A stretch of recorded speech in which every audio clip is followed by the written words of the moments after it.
Hai fans. Suku Kara kaya akan budaya dan tradisi. Walau di balik beberapa balutan di pinggang pria suku Kara terdapat celana pendek, suku Lembah Omo Ethiopia ini tetap kaya akan budaya dan tradisi loh fans. Tonton videonya sampai selesai ya fans.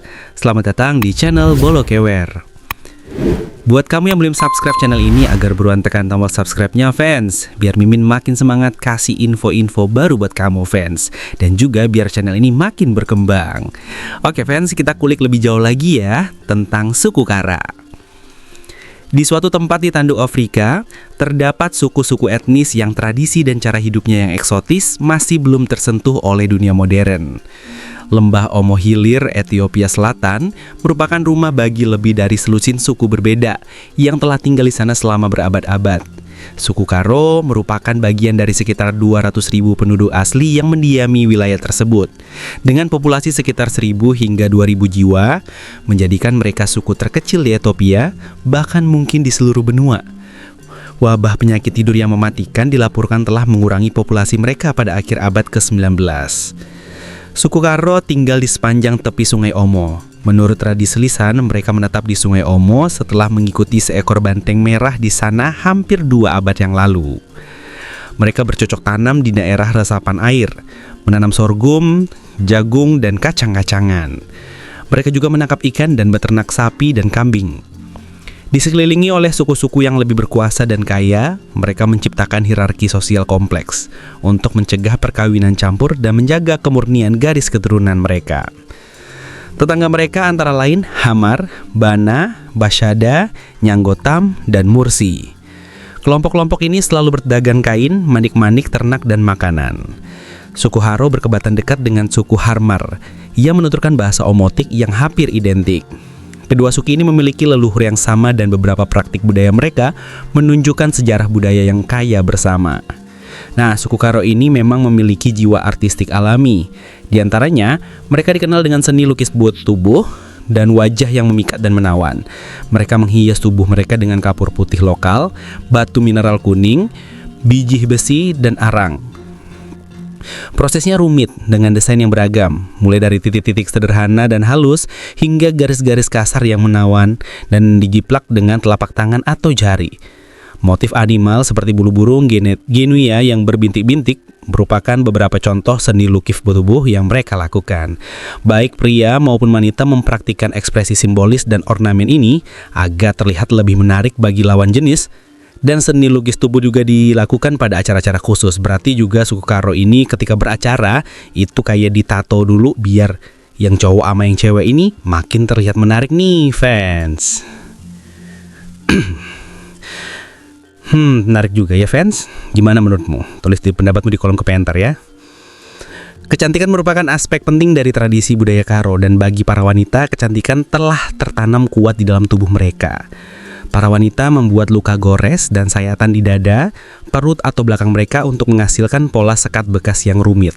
Sekali lagi, semua ini dilakukan demi kecantikan, karena wanita yang dengan bekas luka seperti ini di tubuhnya dianggap dewasa dan menarik. Luka tersebut dipotong dengan pisau atau silet dan abunya digosokkan untuk menghasilkan bekas luka permanen. Jadi seperti nyakitin diri sendiri dulu ya fans, biar kelihatan cantik. Kalau di suku Karo, serem juga ya fans ya. Para pria juga melakukan skarifikasi, tetapi untuk alasan yang berbeda, untuk melambangkan tindakan berani. Jika Anda melihat seorang pria Karo dengan bekas luka di dadanya, Anda tahu bahwa ia telah dengan berani membunuh musuh dari suku lawan atau hewan mematikan. Seorang pria dengan bekas luka di dadanya sangat dihormati di komunitasnya. Setiap bekas luka melambangkan satu pembunuhan. Keistimewaan lain yang dianugerahkan kepada para pejuang Karo yang pemberani adalah hak untuk mengenakan sanggul rambut dari tanah liat berwarna abu-abu dan merah oker. Bulu burung unta disisipkan ke dalam sanggul rambut untuk melengkapi penampilan yang penuh gaya. Sanggul rambut dari tanah liat yang didambakan ini sering dibuat ulang setiap 3 hingga 6 bulan dan dapat dikenakan hingga 1 tahun.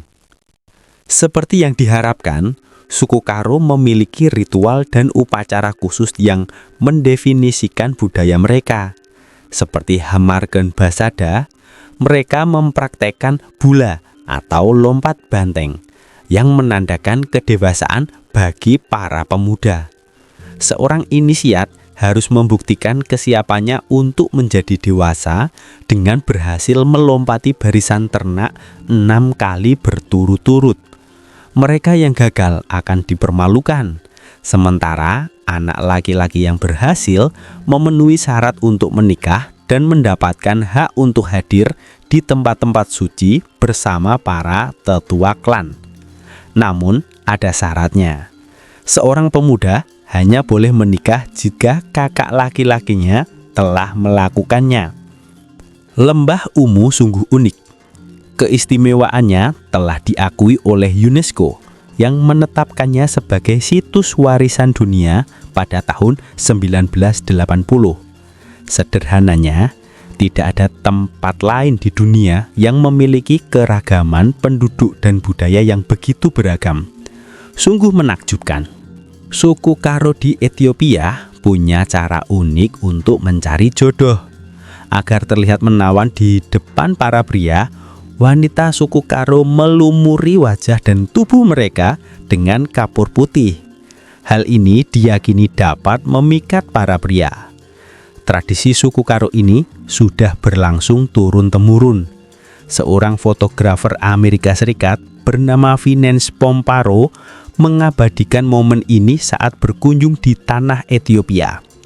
Kala itu, ia memang sengaja jauh-jauh datang ke Afrika untuk meneliti kehidupan suku-suku di negara Ethiopia yang masih tradisional dan eksotis. Dalam bingkainya, tradisi suku Karo tampak begitu eksotik. Dengan cara serupa, kaum pria di sana ternyata juga melakukan hal yang serupa. Mereka melumuri tubuhnya dengan kapur putih dan melukisnya dengan bentuk-bentuk lingkaran rumit atau spiral. Suku Karo beranggapan bahwa warna putih bisa memberi kesan indah ketika berdiri di tengah kerumunan banyak orang. Rambut mereka biasanya dicampur dengan cairan alamiah berwarna merah dan dipotong dengan gaya mangku. Sementara itu, kaum pria menutupi wajah dan tuburnya dengan kapur putih dicampur dengan lemak untuk merayakan hari penting.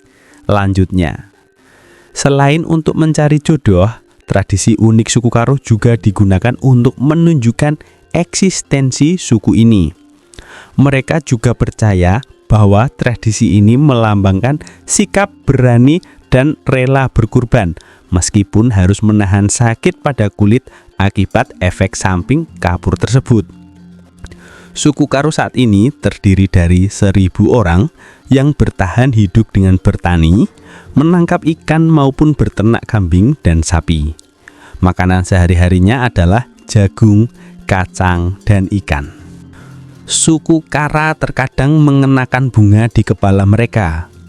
Tetapi mereka bukanlah suku yang dikenal sebagai suku bunga Ethiopia, yaitu suku Suri. Suku Suri tidak berada di zona Omo Selatan, melainkan di zona Omo Barat yang lebih terpencil di Ethiopia Barat Jaya. Di suku Kara, ketika seorang pria menikah setelah upacara lompat banteng, bagian atas salah satu telinganya dipotong. Ini menandakan bahwa ia telah menikah dan seperti cincin kawin. Jika seorang pria menikah tanpa upacara lompat banteng, ia tidak memotong bagian atas telinganya. Kini, pria Kara dapat memilih untuk melanjutkan tradisi budaya dengan cara ini. Istri pertama pelompat banteng dipilih oleh keluarganya. Tetapi mereka biasanya tidak tahu siapa gadis itu sampai setelah upacara pernikahan. Istri kedua dapat dipilih oleh pria tersebut, dan gadis yang diinginkannya tidak dapat menolak untuk menjadi istrinya. Istri pertama suku Kara memiliki 2 gelang di atas siku. Istri kedua dan seterusnya dari suku Kara tidak memiliki gelang atau kalung yang signifikan. Sepatu yang dikenakan para pria populer di kalangan suku Lembah Omo. Sepatu ini terbuat dari bahan daur ulang. Anda dapat melihat pembuatannya di Konso. Konso adalah kota yang terletak di antara Arban Mins dan Lembah Umum.